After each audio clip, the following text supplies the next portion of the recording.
महामहिम राज्यपाल जी को आज अवगत कराया कि स्कॉलरशिप की मांग पिछले 3 सत्रों से नहीं मिला है।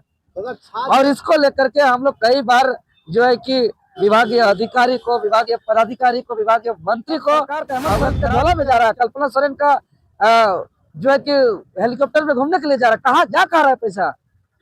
इसलिए सरकार स्कॉलरशिप भुगतान तत्काल करे।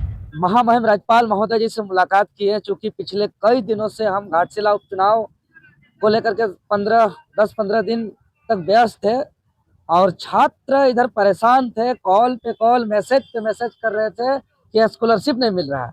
और स्कॉलरशिप नहीं मिलने की वजह से झारखंड प्रदेश के आदिवासी, मूलवासी, ओबीसी, एसटी, एससी जो आगे अपना सपना साकार करना चाहते हैं, कोई इंजीनियर बनना चाहते हैं, डॉक्टर बनना चाहते हैं, शिक्षक बनना चाहते हैं, जो अभी यूजी में है, पीजी में है, बीएड कर रहे हैं, इंजीनियरिंग कर रहे हैं, मेडिकल कर रहे हैं, ऐसे 65 लाख छात्र को स्कॉलरशिप नहीं मिलने की वजह से मानसिक रूप से परेशान है, पीड़ित है, नींद नहीं आ रहा है उनको। वो बहुत ही गंभीर स्थिति में राज्य गुजर रहा है। अब बताइए 65 लाख छात्र पढ़ेगा नहीं तो राज्य बढ़ेगा कैसे? समाज शिक्षित नहीं होगा तो समाज बेहतर कैसे बनेगा? इसीलिए जो बड़ी बड़ी योजनाओं का ढिंढोरा पीटा जा रहा है, मैया सम्मान योजना। अब मैया सम्मान योजना से शिक्षित समाज नहीं बना सकते। वो घर को थोड़ा जरूर सपोर्ट कर सकते हैं, लेकिन अगर वो घर को अस्थायी रूप से समाधान चाहिए तो आप मैया सम्मान दीजिए जितना देना है। लेकिन जो बीएड पढ़ रहा है, जो यूजी पीजी कर रहा है, जो मेडिकल इंजीनियरिंग कर रहा है, आप उसको पढ़ाई बाधा कर रहे हैं। अब उसको पढ़ने नहीं देना चाहते हैं, यानी चाहते हैं कि यहाँ के युवा जो है कि जिंदाबाद मुर्दाबाद करे और यहाँ पार्टियों का झंडा ढोते रहे और हम यहाँ के कोयला, बालू, जमीन, जल, पहाड़, पर्वत, खनिज संपदा को हम बेचते रहे। इसीलिए हम महामहिम राज्यपाल जी को आज अवगत कराया कि स्कॉलरशिप की मांग पिछले 3 सत्रों से नहीं मिला है। और इसको लेकर के हम लोग कई बार जो है कि विभागीय अधिकारी को, विभागीय पदाधिकारी को, विभागीय मंत्री को अवगत करा चुके हैं, उसके बावजूद स्कॉलरशिप नहीं मिला है। तो महामहिम राज्यपाल महोदय, हम लोग का अंतिम विकल्प है, रास्ता है कि इस पर आगे विचार करें। अगर इस नहीं तो आगे राज्य के छात्र अब बहुत बड़ी आंदोलन के लिए तैयार है। अब स्कॉलरशिप को मांग को लेकर के राज्य में उग्र आंदोलन की रणनीति हम लोग तैयार करेंगे।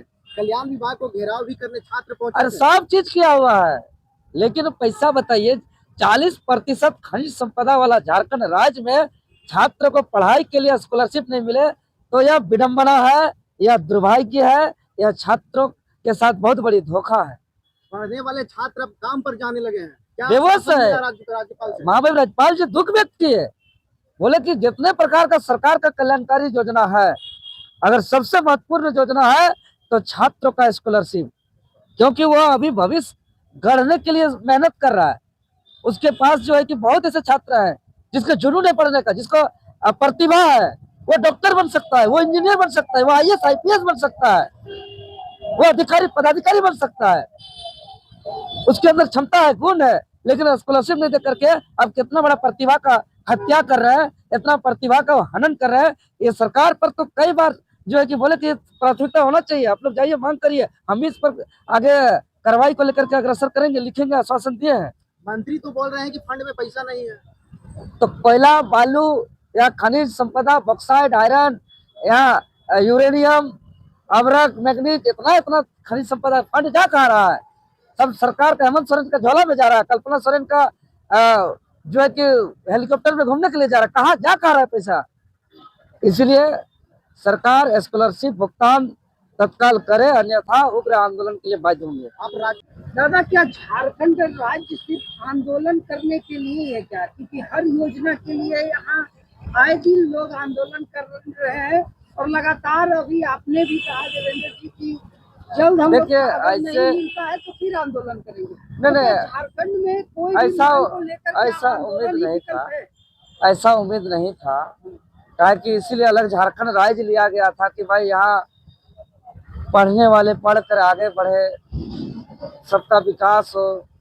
लेकिन अब स्कॉलरशिप से किसको मदद मिलता है? जो गरीब है, जिसका आय कम है, जो ओबीसी, एसटी, एससी है, जो किसी तरीके से अभी पढ़ाई करके आगे बढ़ना चाहते हैं, अब उसको भी रोक रहे हैं।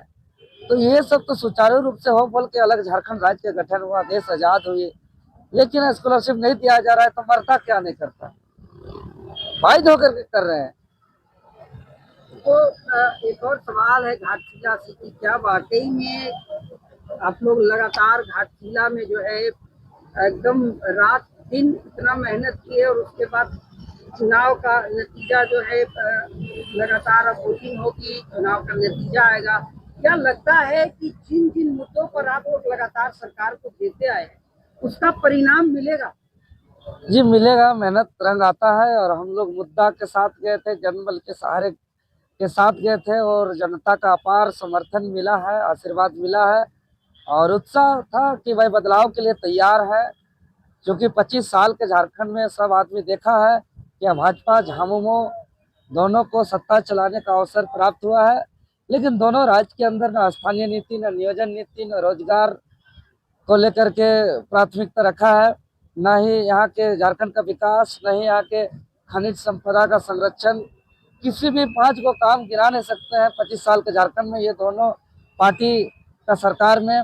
और ये दोनों चोर चोर मसेरा भाई है, ये चुनाव आते हैं तो आरोप प्रत्यारोप करते हैं, बाकी साथ साथ इन लोग का ठेकेदारी और साथ साथ इन लोग का कंपनी बिजनेस चलता है, हाईवा ट्रैक्टर ट्रक चलता है, इन लोग का लूट एक साथ चलता है। ये चीज जनता समझ चुकी है कि भाई अब मुद्रा के दम पे नहीं होगा, धन बल के दम से आप चुनावी राजनीति लोकतंत्र पे नहीं चलेगा। लोकतंत्र जनबल और मुद्दा आधारित होता है, जनता के सहयोग से होता है। सवाल है कि आजसू के नेता कहते हैं कि आप उनकी पार्टी को जो है समाप्त करके बीजेपी में शामिल होने का प्रोपेगेंडा बना। ऐसा नहीं है, आप देखिए ये जनता अपना आइडियोलॉजी जब जिसको चाहे, अब तो जनता तय करती है ना। हम लोग नया विकल्प को लेकर के आए हैं। हम लोग 71 सीट में विधानसभा चुनाव लड़े हैं, पूरे राज्य के अंदर हम लोग का अपना संगठन है। जहाँ जहाँ चुनाव हुई तो चुनाव पे अगर होने से समर्थन न करते हम लोग, अपना कैंडिडेट क्यों देते? इसलिए ये सब बेकार की बात है।